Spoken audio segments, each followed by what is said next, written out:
Om Swastiastu. Selamat malam Ibu Satya. Perkenalkan, kami dari kelompok 13 akan mempresentasikan kompensasi manajemen. Sebelumnya izinkan kami memperkenalkan kelompok kami. Nama saya Nima Dewa Yuniari, nomor absen 28.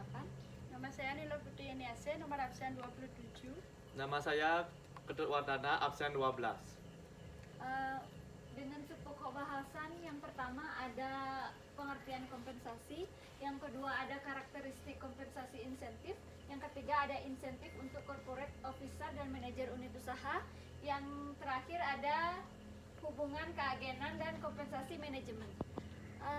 Yang pertama, pengertian kompensasi. Apa itu kompensasi? Kompensasi dapat diartikan sebagai pemberian imbalan atas hasil kerja yang dilakukan dengan melihat prestasi kerja itu sendiri. Menurut Handoko tahun 1998 menyatakan bahwa kompensasi adalah pemberian kepada karyawan dengan pembayaran finansial sebagai balas jasa untuk pekerjaan yang dilaksanakan dan sebagai motivator untuk pelaksanaan kegiatan di waktu yang akan datang.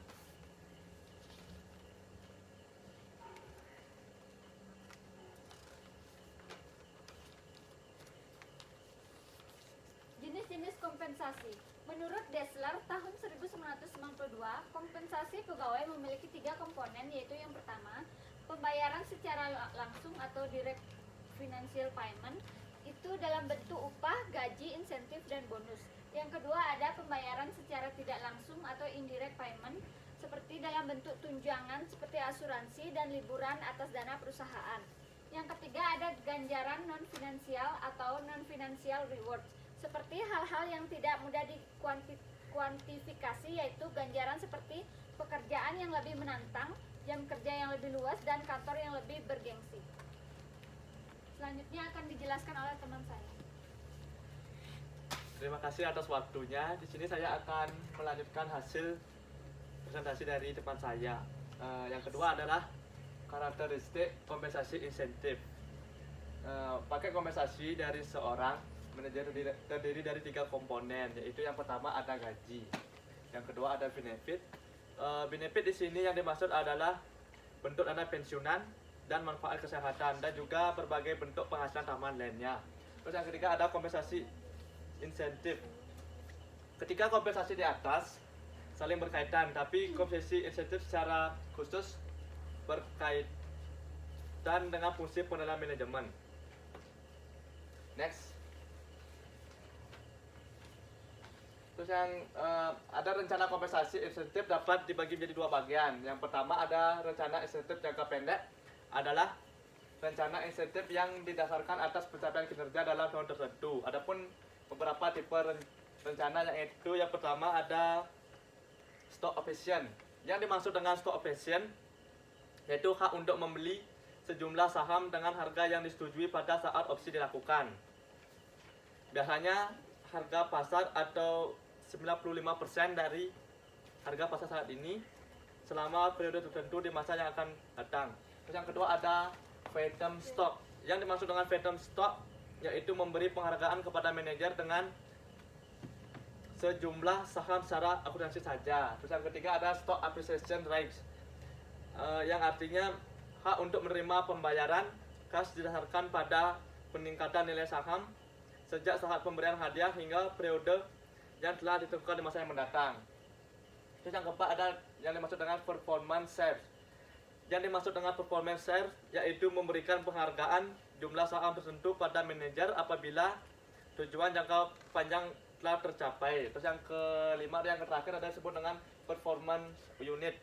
Yang dimaksud dengan performance unit, penghargaan atas kinerja, yaitu menerima bonus berupa kas atau tercapainya target jangka waktu tertentu. Terus yang kedua ada rencana insentif jangka panjang, adalah rencana insentif yang didasarkan atas pencapaian kinerja jangka panjang. Baik, selanjutnya akan dijelaskan oleh teman saya. Baik, di sini saya akan melanjutkan presentasi dari teman saya, yaitu yang ketiga insentif untuk corporate officer. Yang pertama yaitu kompensasi CEO atau Chief Executive Officer.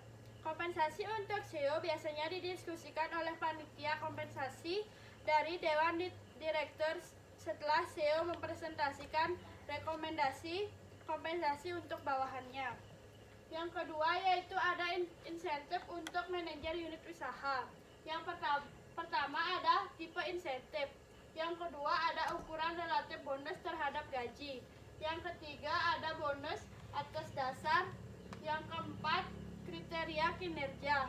Yang kelima pendekatan penentuan bonus. Dan yang terakhir pembentukan pembayaran bonus. Yang keempat yaitu hubungan keagenan dan kompensasi manajemen. Yang pertama ada konsep. Suatu hubungan keagenan ada jika satu pihak atau prinsipal menyewa pihak lain atau agen untuk menjalankan beberapa jasa. Yang pertama ada perbedaan antara prinsipal dan agen. Teori agen berdasarkan pada semua individu bekerja sesuai dengan kepentingan sendiri. Dan yang kedua yaitu ada mekanisme kontrol. Teori agen menyatakan ada dua cara utama yang berkaitan dengan perbedaan tujuan dan asimetri informasi. Yang pertama yaitu monitoring.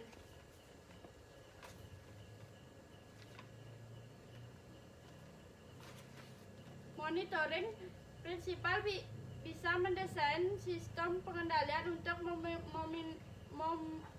memonitor tindakan agen. Contohnya dengan mengaudit laporan keuangan yang dilakukan pihak luar dan dikirimkan ke pemilik. Yang kedua yaitu ada insentif.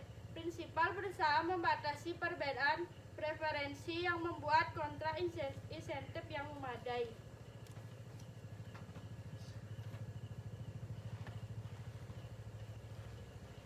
Baik, sekian presentasi dari kelompok kami. Apabila ada salah kata kami mohon maaf. Akhir kata kami tutup dengan para Santi. Om Santi Santi Santi Om.